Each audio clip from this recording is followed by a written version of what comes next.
Welcome to the Pacific Research Institute's Next Round podcast. This week is our special all-star panel of former speechwriters.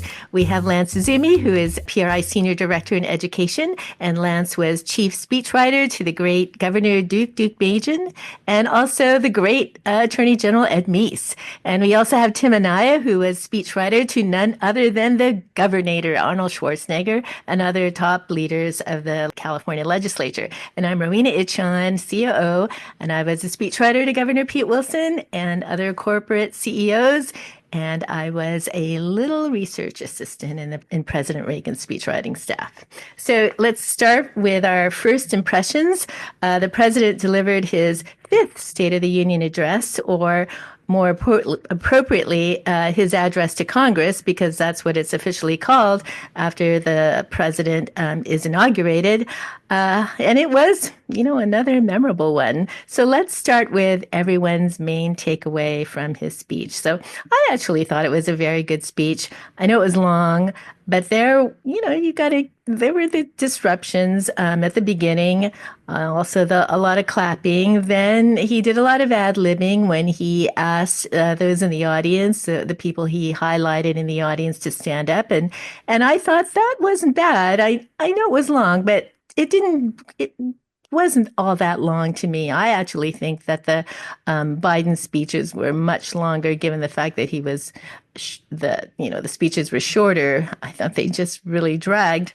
My favorite part of the speech was the long list of weird things that USAID was funding. Wow. Who knew?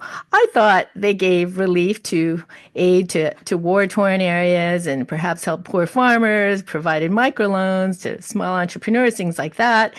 It was a real eye-opener. The most unbelievable thing I thought was, all the superlatives he likes to use. And maybe they're true. Maybe the surveys are a little sketchy and they're not so much true, but you start to be skeptical when you hear for the seventh or eighth time that this has never been done before in the history of our country or the world, and this is bigger and better than anything else America has ever seen. He goes on, and I started to count at first, and then I got tired. And at some point, the listener doesn't take it all that seriously, so he's got to be more judicious when he's talking about these things. I probably can't help himself, but that just gives fact checkers and the media, a lot to skewer him on. So, Lance, what do you think? Well, I've listened to tons of speeches by Donald Trump. I've listened to, his previous State of the Union speeches, listened to lots of his campaign speeches, his rally speeches. And I really do think, despite its length, again, as you mentioned, Ro, I really do think it's the best speech he's ever given.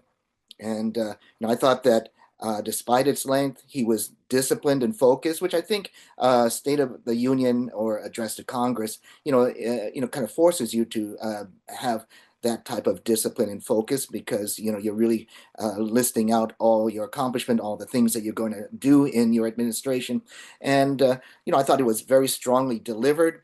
I think he stated his successes very well. And I think that one of his most effective lines of the evening was when he said that right at the very beginning of the speech, that we've accomplished more in 43 days than most administrations have in 4 years or even 8 years.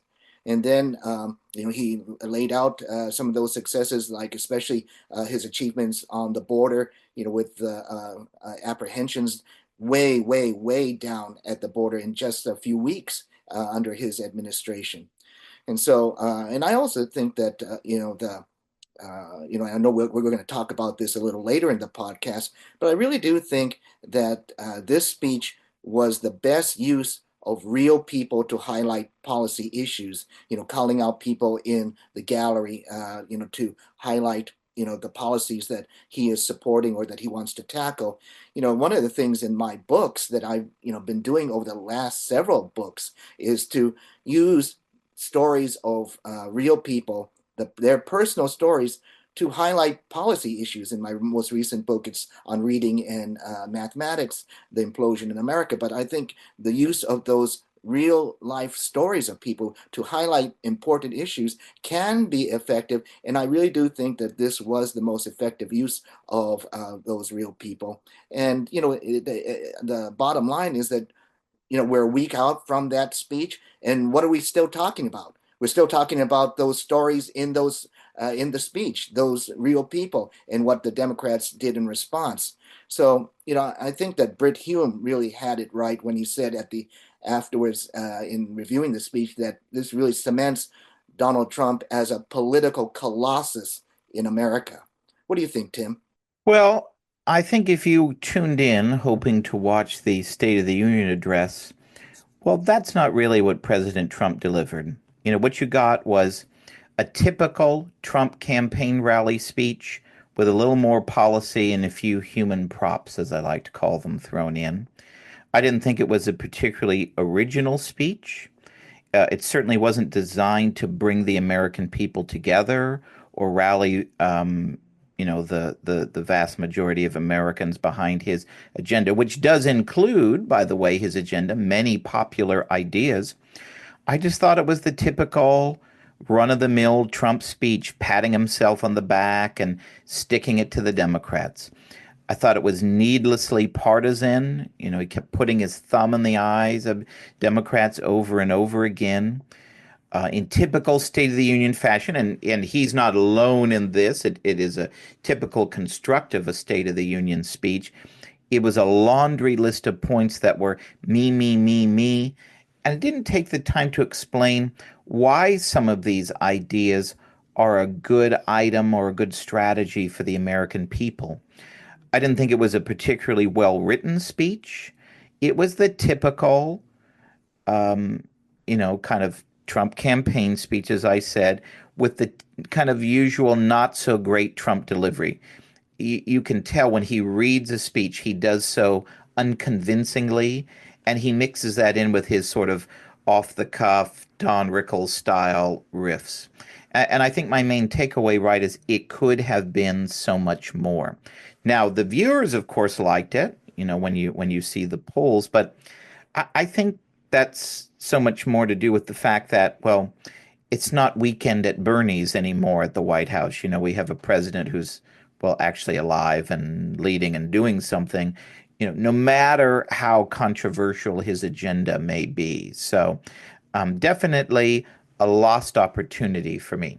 Okay, second question. There are two audiences for the State of the Union, the audience at the U.S. Capitol, of course, and the millions of viewers at home.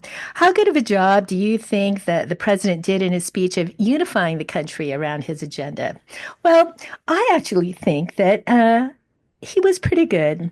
Certainly, polls show that even moderate Democrats wanted to see the border fixed, and that clearly is a victory, as Lance said. And I think no matter what your political persuasion, you also want to get rid of waste and fraud. And as I mentioned earlier, he did a very good job using a lot of what I think was kind of humor about what the Musketeers discovered, in some of the budgets, especially USAID. And I think most Americans believe that this is an important thing to ferret out waste and fraud, probably with the exception of, these liberal elites who want these things funded. But if you believe that the woke ideology has gone too far, and a lot of these reforms I felt were actually common sense reforms that the country could get around. I remember back in the day, it was one of the best, I think still the best rebuttal of anyone of the State of the Union addresses when Sarah Huckabee said, "Do you want normal or do you want crazy?" And I think a lot of these policies are, except for some exceptions like tariffs and what he's doing with healthcare, I think a lot of these policies were pretty common sense, especially some of the ones that he outlined. I would argue, though, that there are probably more audiences. I'm sure, of course, the Capitol, the guys in the Capitol were the main audience and the American people, but there's also the world.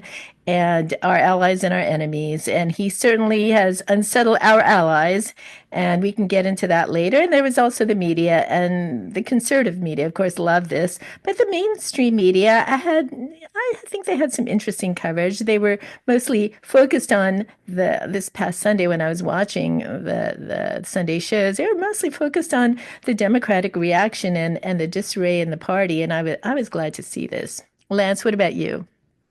Well, yeah, so I agree with a lot of what you said, Ro. I think that if you look at the audience, the two audiences, the people sitting in front of President Trump in the Capitol, and then you look at the wider American people. If you look at the Capitol audience, I really think that Trump really played the Democrats like a violin. He used them as the perfect foils. I mean, first of all, he of course hammered failed Democratic policies, like started off by really bashing Biden's failed border policies, and then contrasting them with the successes he's achieved, as I mentioned earlier, on the border in the short amount of time that he's been president. But I also think that he was able to turn the jeering of the Democrats against them. So, for example, the Democrats, of course, didn't applaud for really anything during the speech, except for the fact when Trump mentioned that all the money spent on the Ukraine war, and then all of a sudden the Democrats started to applaud all that, and then Trump though was very adept and used that, and then looked at the Democrats and said that, oh, so you're in favor of endless wars, and then specifically called out Elizabeth Warren, and referred to her as Pocahontas. And then it was interesting because on the coverage of the speech that I saw, the camera immediately panned to her, and she was actually clapping when Trump referred to her as Pocahontas, which I thought was interesting.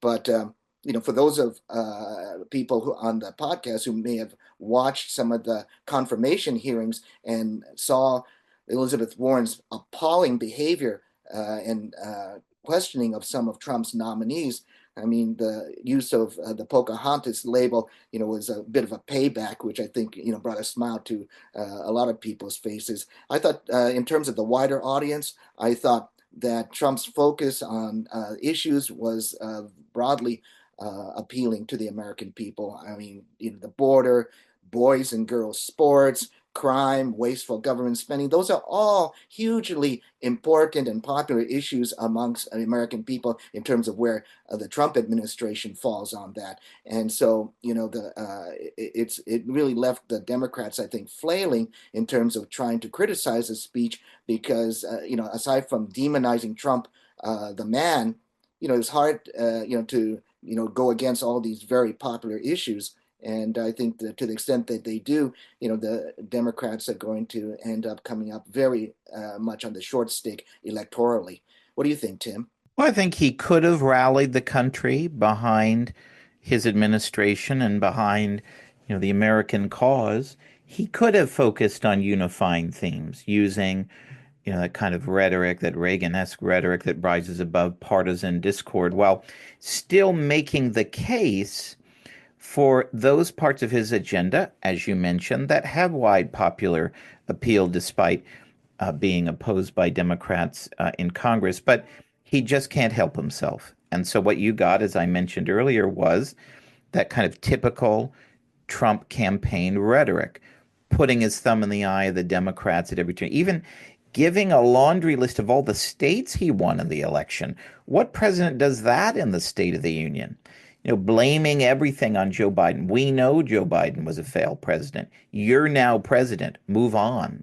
And I don't agree on Senator Warren. As annoying as she is, what purpose did it serve to call her Pocahontas to her face? And the answer is none. Now, at one point, he says, it's been stated by many that the first month of our presidency is the most successful in the history of our nation by many, and George Washington is number 2. Well, no one said that. The only person who said that was him. I think what he really missed out on was making a stirring and effective case for his chaotic agenda. As we mentioned, many of the things that he's doing are actually quite good policies. Just released from Encounter Books, Read the new book from PRI's Sally Pipes, The World's Medicine Chest, available now at your favorite online bookstore. The World's Medicine Chest explores how America became the world's leader in biopharmaceutical innovation through market capitalism. But as Sally Pipes writes, America is the last best hope for millions around the world who are battling rare diseases and chronic conditions. As you'll read in the World's Medicine Chest, we can do more to fight and cure disease, but only if we continue to embrace private sector innovation over government regulation. Buy the World's Medicine Chest today at Amazon.com or your favorite online bookseller. Given our partisanship today, it's too much to expect that Democrats and Republicans would be standing in unison applauding the president throughout his speech. Most neutral observers criticize Democrats for holding up these auction paddle signs and shouting at the president and refusing to stand for even a young man fighting cancer. How do you think this played at home? Was the president able to rise above the distractions in the chamber, or did voters just see one big mess in Congress, a pox on both your houses? Well, I was actually at our Baroness Satcher dinner in La Jolla, which was a fabulous dinner, I might add. Gordon Chang was our keynote, and we honored Lyndon Blue of General Atomics. But the YouTube version I saw focused, believe it or not, strictly on the president, and it had almost no coverage of what was happening in the audience. I don't know if this was by design. I wish I remember which version I watched or which media put that out. But and I don't know if it was just a shortcoming of the video, but I didn't see, I think I only saw one person that was highlighted. All the camera was just trained on the president. So I don't know what was actually covered on TV. It sounds like maybe, Lance, you saw what was covered on TV. But I watched the media coverage this weekend, and I did get a sense of the Democrat reaction that way. And certainly someone like that quote from John Fetterman didn't think that it was a Democrat's finest hour. And for the most part, I thought that this Sunday show, as I mentioned earlier, showed some good balance in covering the Democratic reaction to the speech. Lance? Well, I mean, in terms of, the behavior of the Democrats, I think it was a clear win for Trump. I mean, I think Trump was, really right. And he really hit the nail on the head when he said, nothing I can say, when referring to the Democrats, nothing I can say, will make you clap or even smile. And he was right, because, you look at the Democrats' performance throughout the entire evening. I mean, they totally beclowned themselves. Americans saw Representative Al Green, come off as unhinged, waving his cane, then having to be ejected from the chamber, and it was a complete embarrassment. I thought that the paddles and the pink jackets looked like high school stunts. Like, was I watching a address to the joint, session of Congress, or was I watching a, election campaign at a high school student government election? It just made the Democrats into a party that really can't be taken seriously. And I really think that it was really summed up at the end by California Congresswoman Sidney Kamagar Dove, who said, and obviously she misspoke, but I mean, it really was more truth when she said that, and referring to the Democrats speaking to the president, we're going to speak lies to his truth. And so, I mean, she really said it right there, and by the end, I thought that Trump had worn the Democrats down. I mean, I thought, they started off with all this energy, jeering him and trying to do antics, but by the end, and because of the length of the speech, they just looked pathetic and sullen and sulky.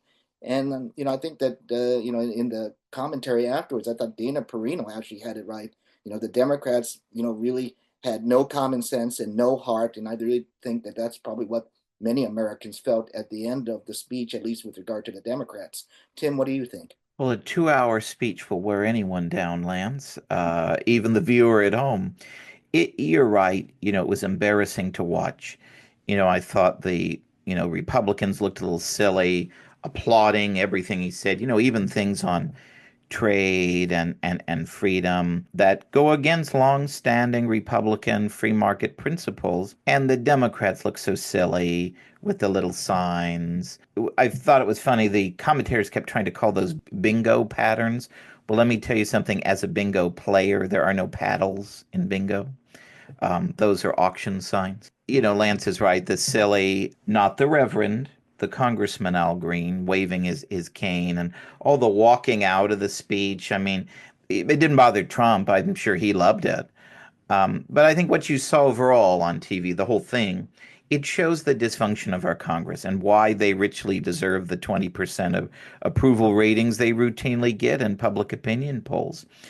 I think you get the sense that so many congressmen just didn't take the speech serious. I mean, is it really so hard to sit there and listen to the president's speech and give him polite applause and then go out and debate it afterwards? Apparently so. So let's go into the president's speech. The biggest controversies he was facing was over foreign policy, especially the president's tariffs proposals and the famous blowup in the Oval Office with President Zelensky. How effective a job do you think the president did in explaining his case to the American people on these key issues? Well, I think this was probably the one of the weakest parts of his speech. His main point for the tariffs was largely that the U.S. had been treated unfairly for decades when it came to trade negotiations. And that's not a reason to slap on tariffs. The crazy thing is that he seems to imply, and that's my message that I got, that it's the tariffs are to punish foreign companies and foreign countries. The tariffs are a tax on U.S. companies who import items from abroad. So it's actually U.S. companies who are going to be burdened by the tax, which will, of course, ultimately be borne by consumers. So there's really no good explanation for the tariffs. And, I remember something about transitions, or there's going to be some adjustments. And that's probably, frankly, the best the speechwriters can do. Sometimes you just can't turn lemons into lemonade. Lance? Well, yeah, I'm not going to defend the tariffs. I will say, though, that there is obviously, a purely economic view of the impact of tariffs. I also think that, Trump also looks at tariffs not just in terms of a revenue raiser, but also in terms of a tactical device in order to negotiate with both our friends and our adversaries. And also, too, there's a national security issue with regard to tariffs, especially as they relate to countries such as China. So, putting all the tariffs into, one pot, we need to separate them out a little bit and see, who are we actually putting the tariffs on. But that having been said, I think that if you look at, like, for example, the issues involving, let's say, President Zelensky, I thought that was actually quite effective. I thought one of his, really good, one of President Trump's really good lines of the evening was when he, started to focus on the importance of peace in the Ukraine. And, he said that it's time to stop the madness. It's time to stop this killing. It's time to end this senseless war. And if you want to end the war, you have to talk to both sides. And I think that reasonable Americans probably do agree with that. And I think that it was very effective, and the timing just turned out to be very good. That, the letter that President Zelensky sent to Trump to basically make up for the blow up in the Oval Office, arrived in time to be included in the president's speech to Congress, and he read it verbatim to everybody. And I thought that was particularly effective as a way to address, the controversies that occurred because of the Oval Office blow up. And so, overall, I thought, he did a good job on the foreign policy front. Tim, what do you think? Well, I think he kind of actually buried it in the speech. If you look at the printed text of the speech, Ukraine didn't come up until page 24 out of 30 of his speech in the final minutes. Now, the president does have a point, and he articulated it well, that Europe's not pulling their weight, though always with the Trump speech, the amount that he says the U.S. is spending compared to Europe is exaggerated. And he is right. The American people don't have any appetite for either a blank check or putting U.S. troops on the ground. Now, he was trying to set up Democrats as being sort of perpetual warmongers. That's ultimately what the Warren shout out was about. And he had this reference about, they want to keep funding Ukraine for another 5 years. I don't know that that's really what anybody's talking about here. Other than reading the letter from Zelensky and saying that only he can bring Putin to the table, he didn't really offer any specifics. So, what are you actually going to do to try and secure a ceasefire and ultimately a peace agreement? Now, on tariffs, Roe is exactly right. The president promised his plan would lower inflation, would take in trillions and create jobs like we've never seen before. But we know this is demonstrably false. And obviously, the president read the new brief by our Dr. Wayne Weingarten, because if he did, he would know that these tariffs are going to bring higher prices, fewer jobs, less availability of goods, less investment in the United States, and it's Americans that are going to be feeling the pain. And I think that language that he used in the speech may actually come back to haunt him down the road when all of these trillions and jobs and everything inevitably do not materialize. So I think overall, most Americans were looking for more specifics from the president, and they didn't really get them. Well, the 800-pound gorilla in the room was Elon Musk. And the president spent a good portion of his speech addressing Musk and his efforts of Doge to cut waste and fraud and abuse in government. How effective a case do you think the president made for his administration's budget-cutting priorities? Well, I thought this was probably the most effective part of the speech. As I mentioned earlier, the roll call of outrageous spending projects really hit home to me and probably most of the American people. Even I was surprised at the foolishness of a lot of these projects. The Biden administration clearly lost control and had no care for any kind of prudence in budgeting. And, is very effective in countering criticism that this aid is important in advancing democracy. And some of the stuff was just pure silliness and pure woke, great at advancing communist ideology, in fact. Lance, what do you think?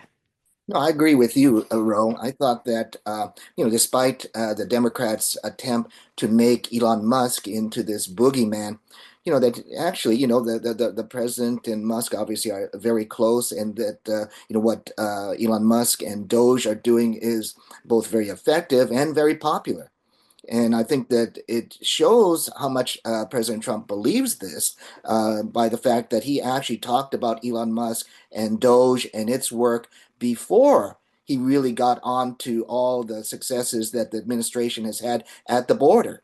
So, that laundry list of crazy projects that Doge has unearthed, came before talking about the reductions in illegals coming across the border. And I thought that was, very telling. And I thought also, too, this was particularly effective because the president used humor, especially during this part of the speech. I mean, so for example, he said that millions are being spent on sedentary migrants. And he looked at the camera and said, well, what is that? And then he said there's millions being spent on LGBTQ in Lesotho. And he said no one's even heard of that country, and, talked about male circumcision in Mozambique and things like that. So I thought that, he would not only laid out the case for, the cutting waste, but he also used humor in order to reinforce, the absurdity of these projects. Also, too, I thought that, when he laid out the millions of people who are receiving Social Security benefits or evidently receiving Social Security benefits, despite the fact that they're over 120, 150, over 200 years old. I mean, I think that, that was particularly effective, especially given the fact that the Democrats are always going to, accuse any Republican administration of trying to cut Social Security. What do you think, Tim? I agree with you. That laundry list section, that's probably the strongest part of his speech. I think the average person watching at home would agree that these are not the federal things that the federal government should be funding. But I do note that they're largely the same examples that they put out the first week of the administration when they launched the shutdown of USAID. And so it kind of makes me wonder, channeling the great Peggy Lee song, is that all there is? Now, I don't think Trump really needed to make it about Elon Musk or defend him in any way. But I think he did miss a little bit of an opportunity to explain, well, how are you going to deliver on these cuts? Because we know many are being challenged by the courts, and it's unclear what Congress is going to go along with. We'll get back to Next Round in just a moment, but first, are you getting PRI's regular email updates? If not, go to pacificresearch.org and click the sign up button at the top of the page to get the facts you need to fight back delivered every week to your inbox. Every week, PRI sends you what you need to know about what's going on in Washington, D.C. and Sacramento, and gives you the free market ideas needed to save our state and our nation. By going to pacificresearch.org and clicking the sign up button, you can sign up to have Policy Alert, our weekly roundup of all the best ideas from PRI scholars delivered to your inbox. Or you can sign up for event updates so you're the first to know when PRI is coming to your community with great events. So sign up now at pacificresearch.org and click the sign up button at the top of the page to get PRI's content delivered to your inbox each week. So now let's talk about Tim's least favorite part of the night, which he calls the human props.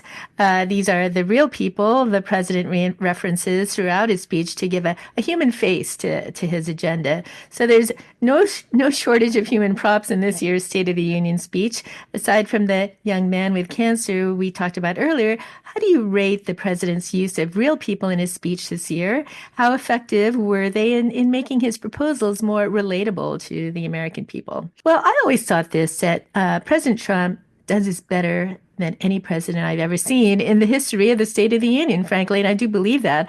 I think it's because, and I've pondered this for a while now, and I think it's because the people he highlights are not only examples of heroism, but sometimes they're examples of government ineptness, whether it's local or federal government. And you, I think, especially feel for these people. And I think President Trump, he does a lot of ad-libbing here. I think that's what makes made the speech longer. He actually shows, using an overused word, tremendous authenticity when he introduces these people.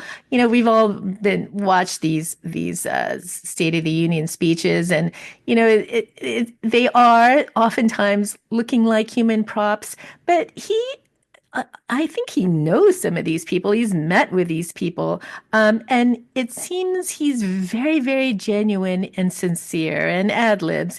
And I think that's why he's been able to make this part of the speech more effective than anybody else. What do you think, Lance? No, I agree with that, Ro. I mean, I think that, as I mentioned earlier in this podcast, I thought that the use of the real people, so to speak, in this year's speech was probably the most effective I've ever seen.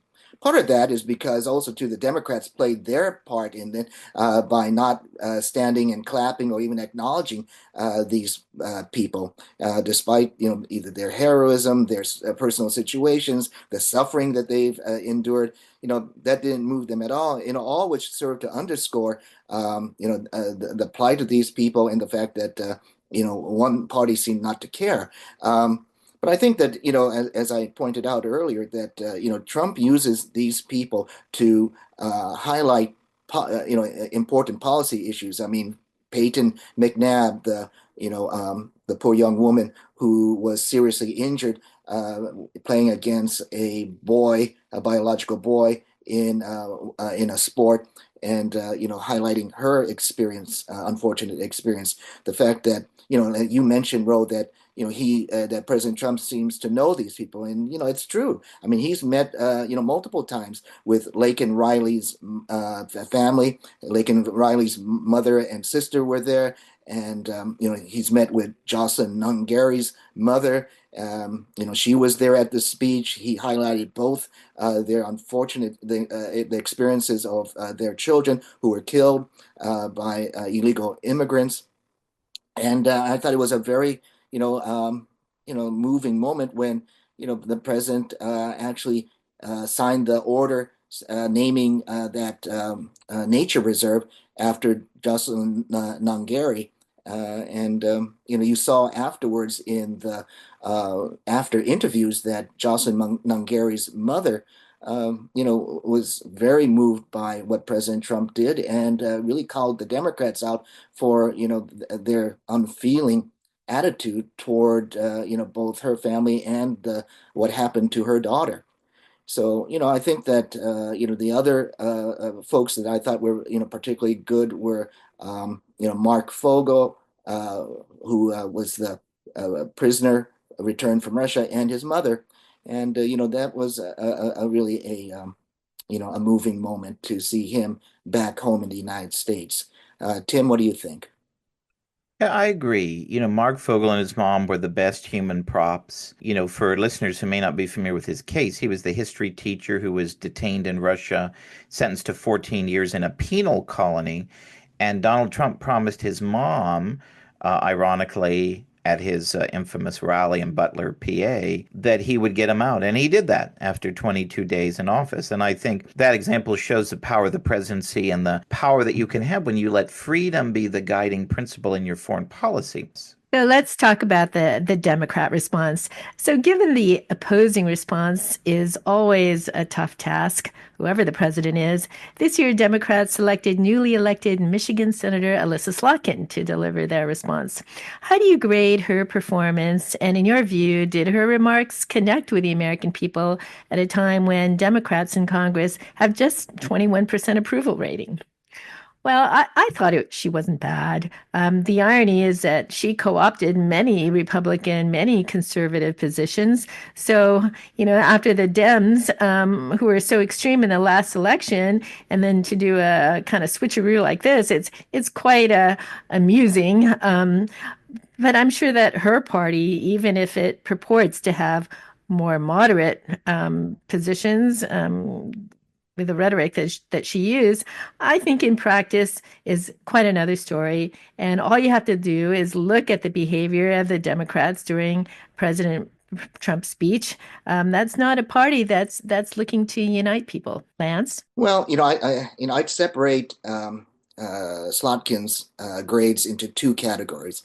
Her delivery and then the substance. I'd say in terms of delivery, I actually, thought she was very good in her delivery. I mean, she has a very good speaking voice. I thought that she came across very well.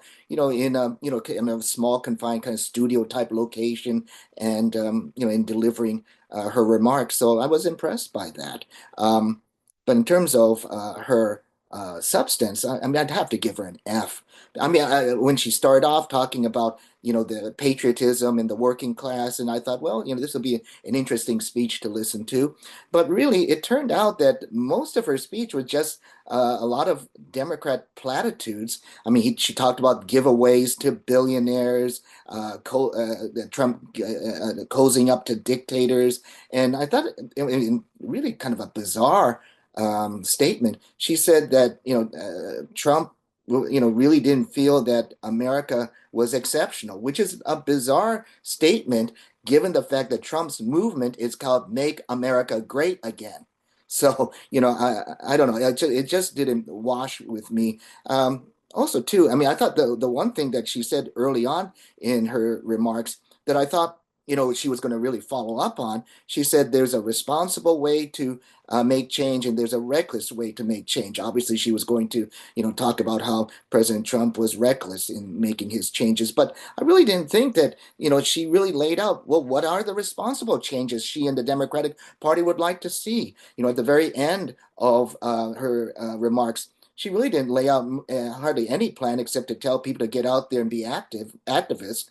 And it just underscored to me the fact that the Democrats are really bankrupt when it comes to ideas and a unifying philosophy, for all wings of their party. And, you end up having this type of speech, even though it was well delivered. So, Tim, what do you think? Well, we've talked about this in years past, right? That this is a very tough job for whoever draws this assignment. But I thought Slotkin did a very good job. She was relatable. She spoke to the concerns of the American people. She pointed out legitimate questions about the president's pronouncements. On foreign policy, I thought she was the perfect voice in response, given her background. When she talked about the importance of working with our allies and calling out this sort of chaotic Trump foreign policy, I think she resonated with millions of viewers. Uh, I think she's channeled that spirit of unity and togetherness that I mentioned earlier that presidents usually channel in their State of the Union speeches, and which, President Trump is skewed for whatever reason. And my hat's off to her speechwriter. It was a very powerfully written and delivered speech. Kind of like Lance, where she lost me was the rhetoric doesn't match the reality. When she says, "You want to cut waste, I'll help you do it." Well, maybe she does as a vote of one, but Democrats in Congress are fighting every spending reduction tooth and nail. I thought she sounded a little nutty, calling out Elon Musk like she's one of those Democratic activists on the internet putting out crazy things. And when she said at the end, Democrats will do everything in our power to be the principal leaders that you deserve. Well, that's not what we've seen from Democrats in Congress in the first weeks of the Trump administration. And it's not what we saw from Democrats in the audience in the speech just a few minutes prior. So, what we've seen are Democrats unhinged on kind of an anti-Trump crusade. And, while she is an appealing voice for the party, I don't think she was able to overcome, what her colleagues in Congress have done in the first few weeks of the Trump administration. Okay, last question. It's been said that many times that the State of the Union address is often largely forgotten the very next day. Now that we've had a little time to reflect, what one line or passage do you think will be the most remembered from the president's speech? Well, I'm just going to go back again to the appalling waste of tax dollars that had to be remembered by many Americans who are watching. I've been following tax and budget issues since my days in the Reagan administration, $800 hammers and so forth, which the government spends so much money that you can see that funky things like this are overlooked. But I'm shocked at the projects President Trump read out. And I think Americans, especially working and middle-class Americans, got a good dose of where their money is going. Now that many are struggling to make ends meet, I actually brought my lunch today because I don't feel like paying for a $20 sandwich. To think that my tax dollars and Americans' tax dollars are going to provide, what was it? I read $32,000 to a transgender comic book in Peru. That's got to make a lot of people cringe. Lance? So I actually think, Ro, that, for my, signature line in the speech that really the line where President Trump referring to the border, but I think it also kind of encapsulates a lot of what he's doing. When he said, how the Democrats and Joe Biden were always saying that what they needed, to get control of the border and get control of immigration was new legislation. And then President Trump followed that up, though, by saying, no, what you needed was a new president. And that's what happened. We saw that people applauded, and I think that that was really emphasize what was needed in Washington was not only getting rid of the old administration, but getting an administration that would actually address some of these problems head on. And President Trump has done that, and I think that the achievements he's done in the first 40 plus days of his administration, portend for even greater successes in the coming days. And the fact that the polls from the speech show that you had huge majorities of people watching who thought that the speech was a good speech and they approved of it, and you see the seemingly greater disarray in the Democratic Party after the speech. I think it kind of shows you what the path of going forward is going to be politically in America. But I thought it was a really excellent speech, and a great way for the president to open up the next chapter in his administration. Tim, what do you think? Well, I think what we're going to remember from this speech is two things: the not Reverend Al Green shaking his cane at Donald Trump moment, and the kerfluffle over the Democrats not standing for the boy with cancer. Well, thank you, Tim, and thank you, Lance. And that sums up our all-star panel of former speechwriters. Thank you all for listening. If you like this episode, please tell your friends and subscribe to PRI's podcast at iTunes, Google Play, Stitcher, TuneIn, iHeartRadio, and Spotify. And when you're on these platforms, don't forget to give us a big 5 stars. If you don't subscribe to any of these, you can still listen on PRI's YouTube page, youtube.com/Pacific Research 1. That's the number 1. Thanks for listening. I'm Rowena Itchon. Hope you'll come back again for next round with PRI.